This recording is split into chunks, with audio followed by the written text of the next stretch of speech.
साहित्य लहर में आपका स्वागत है। आज मैं आपके लिए मालती जोशी जी की खूबसूरत रचना हाजिरी लेकर आई हूँ। कहानी शुरू करने से पहले आप मेरे चैनल को सब्सक्राइब कर लीजिए। धन्यवाद। आइए कहानी सुनते हैं। घंटी बजाते हुए किशोर थोड़ा झिझक रहा था। इतनी सुबह इन लोगों को जगाना ठीक होगा क्या? इससे तो अच्छा था थोड़ी देर स्टेशन पर ही रुक लेता, पर रात भर के सफर के बाद वहां रुकने का जरा भी मन नहीं हो रहा था। वह इसी ऊहापोह में था कि अंदर दरवाजा खुला। दरवाजे की चाबी लेकर माँ बाहर आई। ताला खोलते हुए उन्होंने पूछा, बहुत देर इंतजार तो नहीं करवाया ना? आजकल जरा धीरे धीरे चल पाती हूँ। भीतर आकर प्रणाम करते हुए उसने पूछा, मैंने बहुत जल्दी तो नहीं जगा दिया ना? अरे नहीं, मेरी सुबह तो बहुत जल्दी हो जाती है, तुम जानते तो हो। ड्राइंग रूम में पांव रखते ही उसने देखा सेंटर टेबल पर लोटा और ग्लास रखा हुआ है। उसे माँ पर बड़ा प्यार आया। वाह, कहते हुए उसने जैसे ही लोटा छुआ वह चौंक गया। यह तो गर्म है। हाँ, तुम्हारे बाबूजी को जगाने जा रही थी ना? घंटी सुनी तो सोचा पहले दरवाजा खोल लूं। तुम मुंह हाथ धो लो, तब तक मैं उन्हें पानी देकर आती हूँ। वह फ्रेश होकर डाइनिंग टेबल पर आकर बैठ गया। माँ ने पूछा, अदरक की चाय पी लोगे या अलग से बना दूं? नहीं, अदरक की चलेगी, बहुत दिनों से पी नहीं है। बल्कि तुम लोगों को तो वहां रोज पीनी चाहिए, इतनी ठंड जो होती है वहां। वह कुछ नहीं बोला, मन ही मन हंस दिया। वहां हम लोग जैसी चाय पीते हैं वो माँ यदि देख ले तो। बाबूजी मुंह हाथ धोकर आ गए थे। किशोर ने उन्हें प्रणाम किया। आशीर्वाद देते हुए बोले, बच्चे ठीक है ना? जी।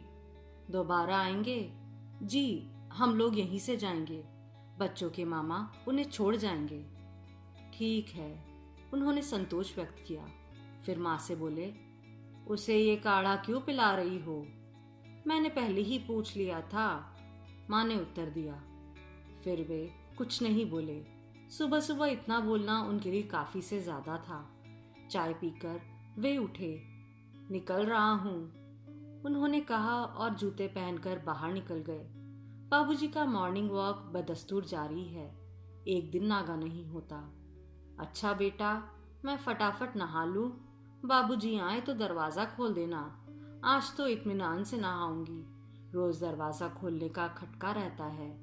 तुम्हें तो मालूम है तुम्हारे बाबूजी को इंतजार जरा रास नहीं आता। माँ ने कहा जरूर, पर इत्मीनान से कहाँ नहा पाई। 5-7 मिनट में ही बाहर निकल आई। रोज की आदत जो ठहरी, अपने कपड़ों की बाल्टी रखते हुए बोली, बेटा तुम्हें नहाने की जल्दी तो नहीं है ना? बिल्कुल नहीं। तो इनके कपड़े रख देती हूँ। माँ ने बाबूजी के कपड़े और टॉवेल बाथरूम में रख दिए। चुन्नट डालकर धोती पूजा घर की चौक पर रख दी। फिर वॉश बेसिन पर शेविंग का सामान रख दिया। पूजा घर चकाचक कर दिया। धूप, दीप, चंदन, अगरबत्ती, फूल सब सजा दिए। तांबे का लोटा चमकाकर उसमें जल भरकर रख दिया। तब तक बाबूजी घूमकर लौट भी आए।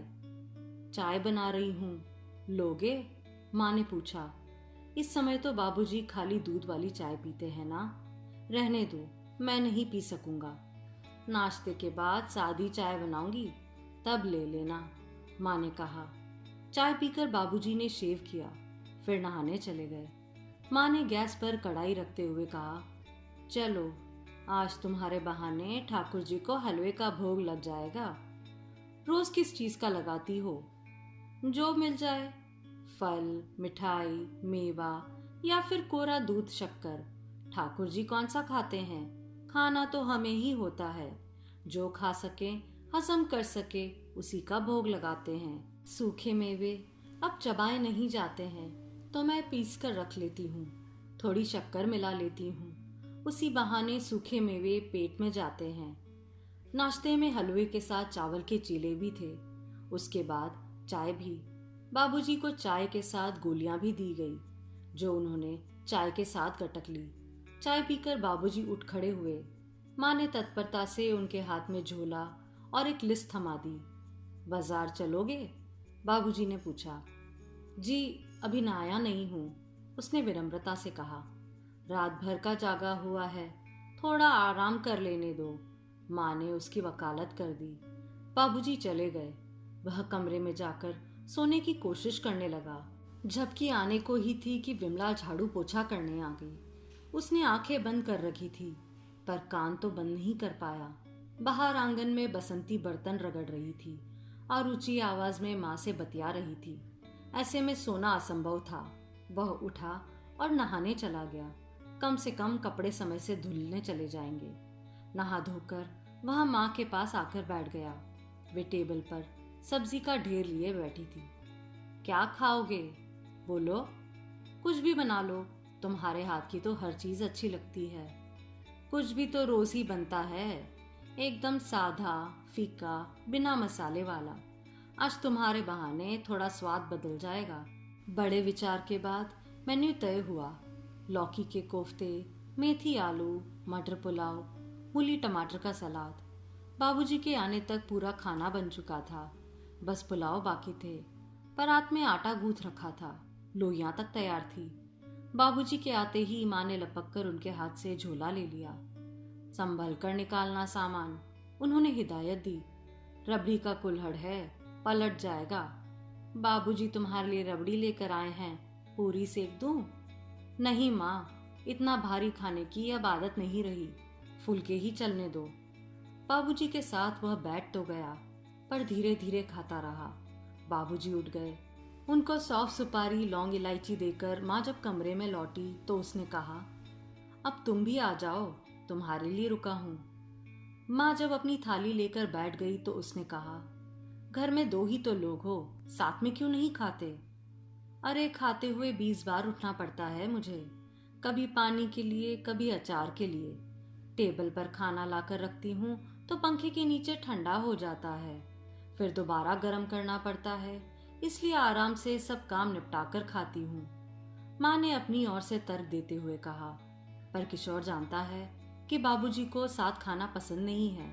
उसे मालूम है कि बाबूजी ने माँ के साथ बैठकर कभी खाना ही नहीं खाया। अभी 4 दिन किरण जब यहाँ थी तो माँ उससे कहती थी, इन लोगों को खा लेने दो, अपन सास बहू बाद में खा लेंगे। खाने के बाद उसने कहा, माँ मैं सोने जा रहा हूँ, और कमरे में चला गया। इस समय नींद उस पर इतनी हावी हो रही थी कि रसोई की खटर पटर से उसे कोई व्यवधान नहीं हुआ। वह कितनी देर सोता रहा पता नहीं। माँ जरूर 2-4 बार झाँक गई, क्योंकि जिस समय उसकी आंख खुली तब भी वे पर्दे से झाँक कर लौट ही रही थी। उसे जगह देख वह बोली, बेटा चाय बना दूं? 4 बज रहे हैं। ऐसी कोई जल्दी नहीं है माँ, आप लोगों की जब बनेगी तब पी लूंगा। हम लोगों का कोई टाइम टेबल नहीं होता है। अभी 3 बजे हैं तो तुम्हारे बाबूजी ने लस्सी पी है। लस्सी? हाँ, रिटायरमेंट के बाद यह नया प्रोग्राम शुरू हुआ है। वहाँ ऑफिस में दिन भर चाय चलती थी ना, तो एक बार की तलब लस्सी से पूरी कर लेते हैं। फिर चाय अभी शाम को मंडली जमेगी तब लेंगे। तो ठीक है, मेरी भी तभी बना देना। 5:30 बजे मंडली इकट्ठा हुई। कुछ तो किशोर के परिचित थे, 1-2 नया परिचय हुआ। उन्हीं के साथ चाय हुई। चाय के साथ ढेर सारा सूखा नाश्ता भी था। माँ लगातार भीतर बाहर कर रही थी।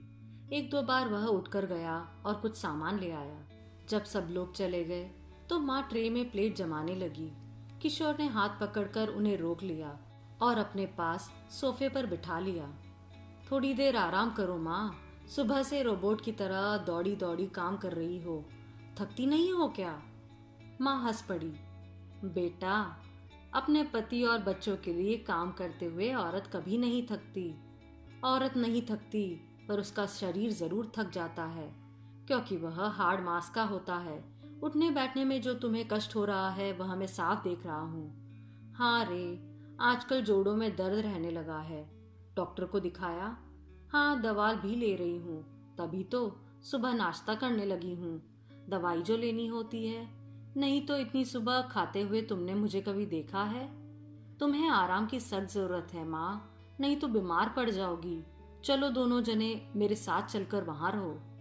ये तो यहाँ से हिलेंगे नहीं, और इन्हें छोड़कर मैं जा नहीं सकती, तुम जानते हो। तो दीदी लोगों से कहो कि बारी बारी से आकर रहे और बाबूजी को देखे, क्योंकि बाबूजी तो वहां जाने से रहे। नहीं जाएंगे, वही ठीक है। ये आदमी क्या कहीं जाकर रहने लायक है? मैं ही इनसे पार पा सकती हूँ। और शीलू नीलू भी यहाँ आकर कैसे रहेंगी? कितने दिन रहेंगी? उनकी गृहस्थी है, बाल बच्चे हैं। ऐसा करते हैं, एक खाना बनाने वाली रख लेते हैं। 2 महीने की ही तो बात है। बाकी कामों के लिए बसंती और विमला है ही। अरे इन्हें किसी के हाथ का खाना नहीं भाता, 100 नुक्स निकालते हैं। दाल सब्जी का तो फिर भी समझ आता है, पर ये तो रोटी में भी खामियां निकालते हैं।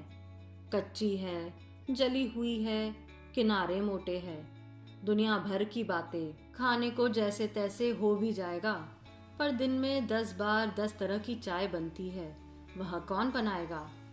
तुमने बाबूजी की बहुत आदत बिगाड़ रखी है। हाँ, तुम्हारी बहनें भी यही कहती है।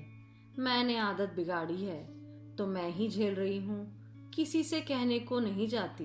2 महीनों के लिए किरण को छोड़ जाऊं, तुम्हें थोड़ा आराम हो जाएगा। किशोर ने कह तो दिया, पर जानता था प्रस्ताव सुनते ही किरण तलाक दे देगी। माँ ने भी जैसे उसके विचारों का अनुमोद किया। ना बाबा, लड़की तीसरे दिन ही भाग जाएगी। उनसे सिर्फ मैं ही पार पा सकती हूँ, किसी और के बस का नहीं है। फिर वे लोग दूसरी बातें करने लगे, दीदी लोगों की, उनके बच्चों की। किरण सामने रहती है तो बातचीत का स्तर औपचारिक बना रहता है, अंतरंग बातें हो ही नहीं पाती। बातें करते हुए कितना वक्त गुजर गया पता ही नहीं चला। बाहर का गेट खड़का, तब वे दोनों चौंके। उठकर देखते हैं, तब तक बाबूजी घर में दाखिल हो चुके थे। उन्होंने भीतर बाहर की बत्तियां जलाते हुए कहा, शाम हो गई और पूरे घर में अंधेरा पसरा हुआ है। हम लोग बातों में लग गए थे तो होश ही नहीं रहा। वो तो दिख ही रहा है, चाय की कप प्लेट अब तक पड़ी हुई है। माँ फुर्ती से उठी, ट्रे में सारा सामान जमा कर ले गई। बाबूजी ने आवाज देकर कहा, आते समय एक प्लेट लेकर आना, तुम्हारे बेटे के लिए समोसे लाया हूँ। बाबूजी अभी रहने दे, समोसे मैं रात को खा लूंगा। अरे रात तक तो ठंडे हो जाएंगे, क्या मजा रहेगा। अपने सामने उतरवा कर लाया हूँ, अभी खा लो। बालूशाही भले ही रात को खा लेना। बालूशाही भी? वह परेशान था। माँ पानी और प्लेट लेकर आई और बोली, बेटा आया है तो सुबह शाम पकवान आ रहे हैं, हमारे लिए तो कुछ याद नहीं आता। हजम करने की ताकत है तुम में, बाबूजी ने कहा और प्लेट में समोसा रखते हुए बोले, लो बेटा खाओ। आप लोग भी लीजिए ना। बेटा ये मैदा, ये तली भुनी चीजें हमें मना है। चलो तुम्हारे साथ के लिए थोड़ा तो लेते हैं। बाबूजी ने एक समोसा तोड़ा, आधा माँ को पकड़ाया, आधा खुद खाया। माँ अब मैं रात में खाना नहीं खाऊंगा। अरे 2 समोसे से क्या होता है, बहुत कुछ होता है। हिंदुस्तान आया हूँ तब से मेरी डाइटिंग की 12 बज गई है। वहाँ ससुराल वालों ने भी कोई कसर नहीं छोड़ी। अच्छा तुम्हारे बाबूजी रात को दलिया खाते हैं, तुम थोड़ा सा वही खा लेना बस।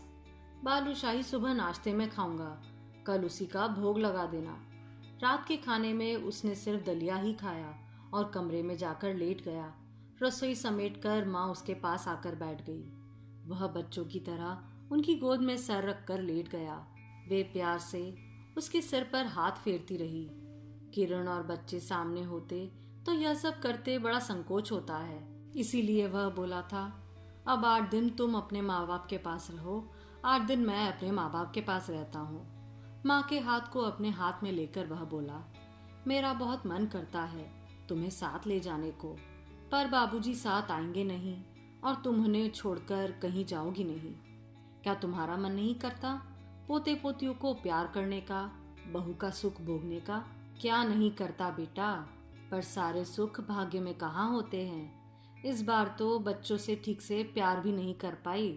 बच्चे थोड़ा हिलते मिलते हैं तब तक जाने का समय हो जाता है। जितने दिन के लिए आते हैं उसमें भी हिस्सा बांट हो जाता है।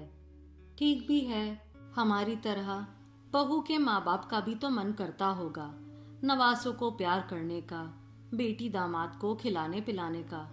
यही चाहता था कि तुम्हें थोड़ा आराम मिले, और वह यहाँ तो मिलने से नहीं है। बेटा अब आराम तो मुझे एकदम तभी मिलेगा मरने के बाद। प्लीज फालतू बातें मत करो। अरे इनके मारे शांति से मर भी नहीं पाऊंगी। कौन देखेगा इन्हें? कौन इनके नखरे उठाएगा? कौन इनके हुक्म झेलेगा? तब की बात तब देखी जाएगी। प्लीज कोई दूसरी बात करो। तभी बाहर से आवाज आई, सुनो। अब क्या हुआ? कहते हुए माँ उठी। इतनी देर बैठे बैठे किशोर का सर गोद में लेने से पांव सन्न हो गया था। गेट का ताला चाबी कहाँ है?